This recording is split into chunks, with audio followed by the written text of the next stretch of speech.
بيحكي فيلمنا عن ممرضة شابة كل حلمها تكون ممرضة جراحة وكرست حياتها لكده، بس كل أحلامها بتنهار بعد حادثة بتقضي عليها وعلى حلمها، لكنها عشان ترجع لحياتها من تاني كان لازم تنتقم. تعالوا نعرف هتنتقم من مين وإزاي. بيبدأ فيلمنا في مستشفى تحديدا في قسم الجراحة، وبنشوف مجموعة من الممرضين وهم بيتابعوا عملية، ومنهم ميريندا اللي نفسها تنتقل لقسم الجراحة، وبيظهر إنها مبسوطة جدا وهي متابعة العملية. وبعد العملية ما بتخلص بيبلغوا ميريندا إن السيدة كي ماتت، وبنعرف إن كي دي ميريندا كانت بترعاها في آخر أيامها بسبب إنها كانت مريضة جامد. بتجري ميريندا على أوضة الست وبتلاقي ابنها هناك وعلى وشه علامات الصدمة، فبتحاول إنها تواسيه وبتقول له إن مامته ماتت بدون ألم لو ده هيخفف عنه، بس هي بتتصدم من رده لأنه بيقول لها يا ريتها كانت اتعذبت وفضلت عايشة بمرضها مدة أطول عشان أعرف أقول لها كل يوم كلام يزعلها وقد إيه هي كانت مهملة في حقي. وبيفضل يشتم الشاب في مامته، وبيظهر إنها كانت بتعذبه وهو صغير رغم إنه كان بيزورها كل يوم وبيجيب لها وردة. علشان كده فكر الكل إنه بيحبها، بس ما كانوش يعرفوا إنه بيجي علشان يشوفها وهي بتعاني من الألم. بعدها بنشوف إن شيفت ميريندا خلص وكانت هترجع بيتها، وفي طريقها بتعدي على المغسلة علشان تاخد فستانها، فبتشوف راجل بيعاكس البنت اللي شغالة في المغسلة، بس ما بتدلوش اهتمام كبير وده لأنها كانت مستعجلة. وبعد ما بتاخد الفستان والبنت اللي في المغسلة بتطلب منها تمضي الأول على وصل الاستلام، وادت لها الوصلة علشان تمضيه، بس ميريندا وهي ماسكة القلم ايديها بتفضل تترعش. الموضوع ده بقى بيحصل لها في آخر كام يوم وما قدرتش انها تمضي، بس البنت بتديلها قلم خاص وبتقول لها جربي واحد من دول، وفعلا بتقدر تكتب بيه. تاني يوم بتروح لبيت أبوها علشان تزوره. أبوها بيكون جايب كلب جديد والكلب ما كانش يعرف ميريندا، عشان كده الكلب هجم عليها وقطع لها الفستان بتاعها، وهي اتعصبت وقالت لباباها انها مش حابة الكلب ده، بس هو بيقول لها بكرة لما ياخد عليكي هتحبيه. وبتروح ميريندا تتعشى في مطعم مع باباها وبتقول له انها هتنقل لبيت جديد. ابوها بيقول لها انه عايز يشوف البيت الاول لانه عارف ان السماسرة نصابين وممكن يتنصب عليها منهم. وبتقول له ميريندا انها كبرت وبطل تقلق عليا، وبتسيبه علشان تغسل ايديها، بس بينادي عليها الاب بيقول لها تيجي بسرعة لان في شخص بيتخنق، وهي خارجة بتخبط في الشاب علشان يوسع لها وخليكوا فاكرينه كويس. بتوصل ميريندا عند الشخص وبتنيمه في الارض علشان تنفسه يكون اسهل. بعدها بتعمل الاسعافات الاولية وبتفتح جرح في رقبته بسكينة. بعدها بتثبت انبوبة في رقبته علشان يتنفس اسهل، وطلبت من الناس يتصلوا بالاسعاف. وبعد ما عملت كده وانقذت حياته بنشوف ميريندا وهي في بيتها وبتجهز تورتايه علشان عيد ميلاد صاحبتها نانسي، وبتاخد التورتايه وبتروح بيها للمطعم اللي فيه العيد الميلاد، والكل بينبهر من التورته. وبنعرف ان هواية ميريندا المفضلة صنع الكيكة والتورته، وبيقطعوا التورته وبيقعدوا ياكلوها. وبعدها صاحبتها قالت لها انها رتبت لها ميعاد غرامي مع شاب اسمه كيفن، وبتنبه عليها انها لازم تقابله بكره وتخرج معاه، وبتعرفها الميعاد اللي هو رايح فيه، وقالت لها ان كيفن يشبهها جدا في حاجات كتير، يعني هيبقوا ثنائي ما حصلش. وبنشوفها تاني يوم وهي مستنية تخرج مع الراجل ده، وكانت بتجهز نفسها للخروجه، بس حصلت حاجة غريبة، وفي راجل جالها البيت افتكرت ان هو ده كيفن وسألته انت ليه ما خبطتش والمفروض الميعاد كمان ساعة، فهو بيقول لها انا ما خبطتش علشان الوقت كان بدري. وبيظهر كده ان في حاجة غلط، وبيكون في طرد قدام البيت وهي طلبية اقلام من نوع خاص لميريندا عشان تدرب ايديها على الكتابة، فبياخدها الشخص ده وبيدخلها البيت لميريندا اللي بتعزم عليه بعصير بس بيرفض. حست ميريندا ان في حاجة غريبة لانه جه قبل الميعاد بتاعه، بس ده وكمان شكله مش جاي عشان يحضر ميعاد، بس ميريندا بتقول لنفسها انه ممكن يكون متوتر زيها.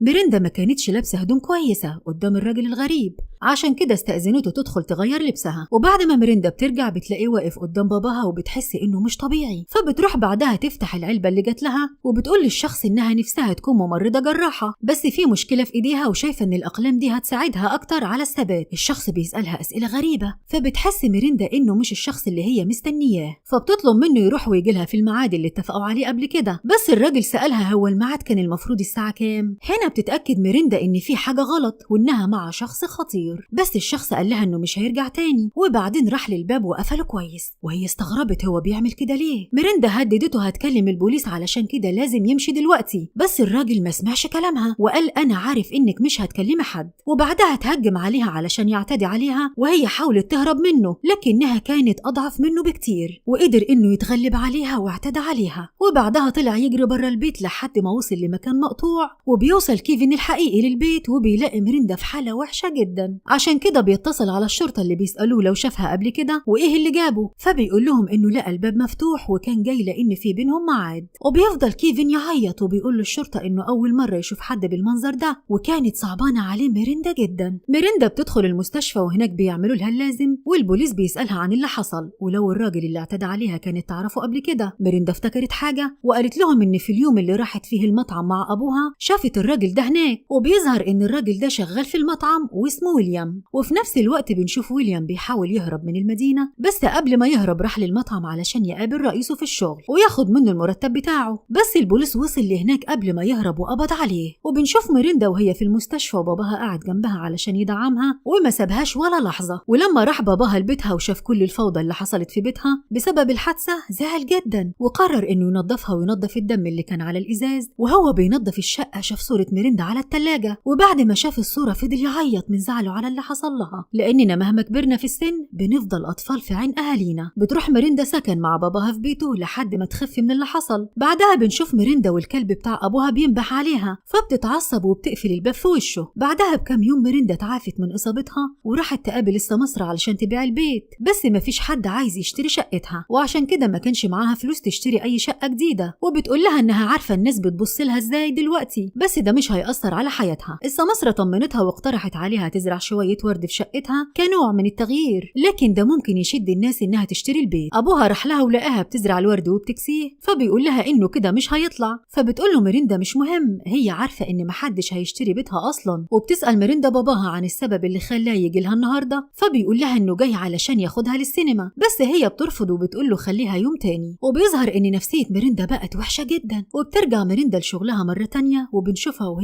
وبنشوفها وهي بتتابع مريضة لكنها مش بتكون قادرة تعلق لها المحلول، لكن مشكلة إيديها زادت عن الأول كتير حتى إنها ما بقتش مركزة في شغلها. بتنادى عليها نانسي صاحبتها وبتروح لها ميرندا فبتلاقيهم جايبين لها هدية عبارة عن لعبة جراحة تلعبها في البيت عشان تتمرن من جديد وتحقق حلمها، بس هي مش بتكون مبسوطة بيها حتى إنها جربت ترجع للهواية بتاعتها لكنها ما قدرتش تزين التورتة. ولما بترجع ميرندا للمستشفى رئيستها بتتكلم معاها في موضوع إنها تنقل لقسم الجراحة، وبتقول لها إنها فوتت درس التوجيه وإن اللي بتعمله ده هيضيع كل تعبها السنين اللي فاتت، عشان كده لازم ترجع تذاكر من تاني وما تخليش حاجة تأثر عليها. بس ميرندا بتقول لها إنها عايزة توقف تحويلها لقسم الجراحة. الدكتورة بتحاول تهديها وبتقول لها إنها اشتغلت كتير عشان توصل للمكان ده وإنها المفروض ما تتخلاش عنه بسهولة. بعدها ميرندا راحت للمغسلة والبنت اللي هناك قالت لها انت معكيش وصل للهدوم دي، وده معناه إنها ما دفعتش حق غسلهم. بس ميرندا بتتعصب عليها وقالت لها إنها دفعت حقهم وبيشدوا في الكلام مع بعض، حتى إن ميرندا علقت على لبسها قدام زبون تاني وأحرجت البنت، واللي قررت تتصل بالأمن علشان يساعدوها ويخلوا ميرندا تسيب اللبس لحد ما تدفع. بعدها ميرندا ورتها إيصال الدفع ومشيت. ميرندا بقت تعبانة نفسيا من شعور الضحية، وبعد ما رجعت البيت كانت بتحاول تلعب بلعبة الجراحية وبسبب الرعشة اللي في إيديها ما كانتش قادرة تعمل حاجة فأحبطت جدا. وفي يوم جات لها فكرة، كتبت جواب لويليام وبعتته على السجن، وبعدها بقت أحسن وكل أصحابها وزمايلها لاحظوا تحسنها وإنها بقت تشتغل زي الأول، وكمان بقت تضحك وفضلت زي ما هي تبعت الجوابات لويليام. طبعا ميرندا ما قدرتش إنها تغير بيتها علشان ما كانش معاها فلوس تشتري شقة وكان لازم تعيش في البيت بتاعها القديم، عشان كده ابتدت تهتم بيه وشافت إن الشبابيك بتاعتها كانت قربت تقع فغيرتهم وكمان زودت حاجات في البيت. بعدها بنشوف إن أبوها بيعلق لها مرجحة من أيام طفولتها في بيتها، بس ميرندا وقفت وقالت له إنها مش محتاجاها، بس أبوها بيقول لها خليها عشان تفكرك بذكرياتك مع والدتك. بعدها بنشوف إن الجواب اللي بعتته لويليام رجع لها الرد بتاعه. وفي يوم وهي في الشغل جات لها مكالمة عرفت منها إن أبوها اتصاب لما وقع من فوق شجرة وطلب منها تعتني بالكلب بتاعه اللي هي بتكرهه طبعا، فبتوافق تاخده معاها وبتبدأ تأكله وابتدى الكلب يحبها كمان. في الوقت ده كتبت جوابات كتير لويليام، وفي يوم ويليام رد عليها وكان مكتوب في الجواب إنها انتصرت عليه. تاني يوم راحت تقابله في السجن وهناك بيتأسف لها وبيقول لها إن اللي حصل كان غلطة وإنه عمل غلطات كتير في حياته وإن من حقها تقول له كل اللي هي عايزاه. بتقول له أنت فاكرني أنا جيت هنا علشان أسألك أنت عملت كده ليه أو اشمعنى أنا؟ هو أنا عملت لك إيه؟ أو حتى فاكرني هعيط وأضعف قدامك؟ لا، أنت تبقى غلطان. أنا جيت هنا علشان أبص في عينك وأشوف إذا كنت لسه خايفة منك ولا لا، وأنا دلوقتي مش خايفة منك. ويليام قال لها أنت لسه ما نقلتش من البيت لأن العنوان على الجواب كان هو نفسه. ميرندا خافت شوية لما قال لها كده، لكنها بتمسك نفسها وقالت له إنها غيرت شوية في البيت علشان يبقى جديد وقررت إنها تبيعه بعد التغيير. ميرندا بتسأله بعدها لو بيعاملوه هنا كويس وبياكل كويس، لكنه بيضحك بسخرية، فبتفهم إنهم بيعاملوه بطريقة وحشة. بعدها ميريندا بترجع لبيت أبوها وبتأكل الكلب، ودلوقتي بقى واضح إنها بتستخدم نفس الطريقة اللي بتتحكم فيها في الكلب مع ويليام. وبيستغرب أبوها لأنها ما كانتش بتحب الكلب ده ولا حتى بتحبه يقرب منها، بس هي قالت له إنها دلوقتي عرفت إنها لو خافت منه هيعاملها بشكل أسوأ وهيهجم عليها. بعدها جالها جواب من ويليام، في الجواب ده طلب منها تقابله وراحت له السجن علشان تقابله. قال لها أنا متفاجئ إنك فهمتي خطي، وده لأن خطي وحش جدا بسبب إني ما كنتش بروح المدرسة دايما، وده لأن كان في مدرس بيعامله بوحشية وعايزه دايما يجيب درجات عالية. ميريندا بتسأله هو أنت بتحب إيه؟ فبيقول لها إحنا شبه بعض، أنت بتصلحي الناس وأنا بصلح الحاجات، يعني في بينا حاجة مشتركة. فبيتصل والد ميريندا عليها علشان يطمن على الكلب، وبيسألها لو كان كويس لأنه عايز يزوره، بس هي بتقول له إنه بخير وأحسن من الأول وهو معاها. وبترجع ميريندا تقابل ويليام تاني، بس الشرطي بيقول لها إنه مش هيقدر يقابلها النهارده. وبترجع ميريندا البيت وبتكون متضايقة لأنها ما كلمتش ويليام. ولما بترجع مرة تانية للزيارة بتقول له أنا بضيع كل يوم 100 دقيقة علشان أجيلك وأنت ما خرجتش المرة اللي فاتت، بس هو بيقول لها إن السبب إن في زمايل ليه اعتدوا عليه ودخل المستشفى، حتى إنه وراها الجرح اللي في جسمه بسببهم. وبنشوف ميريندا وهي بتحتفل مع باباها بعيد الميلاد، وبيقول لها إنه حاسس إن الكلب مش بخير لأنه بينام كتير وما بقاش يلعب زي الأول، بس هي بتقول له يمكن السبب إنه كبر في السن، لكن هو بيقول لها إنه عاوز ياخده للدكتور البيطري. وفي السجن بنشوف ويليام وهو بيضرب زميل ليه لأنه بيدور في حاجاته من غير إذنه، وبيهدده لو عمل كده تاني مش هيرحمه. وبتروح ميريندا تقابل ويليام وابتدوا يتكلموا عن أمهاتهم وعن ذكرياتهم مع أهلهم. ميريندا قالت له أمها ماتت لما كانت صغيرة، وإنها ماتت بسبب إن كان عندها أزمة صدرية وما كانتش قادرة تاخد الدواء في ميعاده. بعدها ويليام قال لها إن كمان أمه ماتت وهو صغير، ومن بعدها حياته اتغيرت. وسألته تفتكر أنت دفعت تمن جرايمك؟ وبيرد عليها وبيقول لها إنه عايز يصلح كل اللي عمله وبيتمنى يخرج قريب عشان يعوضها عن اللي عمله. والظاهر إنه بدأ يحب ميريندا. في يوم الكريسماس ميريندا جالها جواب من ويليام وبيعرفها إنهم هيفرجوا عنه إفراج مشروط. وبعدها بنشوف إن الكلب مات وميريندا راحت لأبوها عشان تواسيه ودفنت الكلب كمان بنفسها. وبعد فترة بنشوف ويليام خرج من السجن وراح المستشفى لميريندا وساب لها هناك ورد، بس ميريندا اتضايقت من اللي عمله واتصلت بيه وقالت له ما تعملش كده تاني في مكان شغلي. رد عليها وقال لها إنه عايز يفضل على اتصال معاها، فميريندا لو تسمح له بده فبتقول له إنه ممكن يتصل بيها في أي وقت. ويليام بيفضل يتصل بيها وبيتعلق بيها أكتر من الأول وبيطلب منها يساعدها في أي حاجة كتعويض عن اللي عمله. ميريندا بتقول له إنها بتصلح بيتها وممكن يجي يساعدها فيه. بيروح لها البيت وبيبدأ ويليام يساعدها في اللي هي بتعمله، وهي بتعزم عليه بمشروب بس ما سمحتلوش يدخل البيت، وهو بيعرض عليها يصلح البيت من جوه لأن في حفرة في السطح وعايز يصلحها. فقالت له ماشي، وبعدها راح محل يشتري منه حاجات عشان يصلح الحفرة، وبيوري للراجل اللي في المحل محطات البيت. وابو ميريندا كان في المحل وعارف ان ده الراجل اللي اغتصب بنته، وبعد ما بص في المخططات عرف انه جاي من بيت ميريندا. بيتعصب باباها وبيروح لها بيتها وبيسألها ايه اللي بيحصل ده وليه ويليام هنا. فميريندا قالت له هو هنا علشان يساعدها بس، وهي سمحت له يجي هنا عشان هي كانت عايزة تتجاوز اللي حصل وانها مش عايزة تحس بشعور الضحية مش اكتر. ولما ابوها بيسمع كده بيتعصب وبيمشي. ويليام بيسمع كل حاجة وراح لها وقال لها ان المفروض يمشي، بس هي قالت له لا انت ممكن تقعد تساعدني، وبتقول له ما يقلقش من ابوها وانه متعود على كده، وكمان هو مش هيجي البيت غير بعد اسبوعين 3. بعدها ابتدى ويليام يصلح السطح بس طول الوقت عينه ما نزلتش من على ميريندا، وراحت ميريندا المطبخ ورجعت بمشروبات، وبعد ما ويليام شربها فقد الوعي. وبعد ما صحي من النوم بنعرف ان ميريندا قطعت الاعضاء التناسليه بتاعته. ويليام سالها ايه اللي حصل لان جسمه كان متخدر وما كانش حاسس باي حاجه. فميريندا قالت له انت مريض والمغتصب مالوش علاج غير البتر. بعدها خد باله انه مربوط في السرير وشاف اللي عملته فيه وعرف انها ناويه تقتله. قال لها انا عارف انك مش هتقتليني لانك هتنقذي الناس مش بتقتليهم. فبتقول له انا اديتك نفس السم اللي اديته للكلب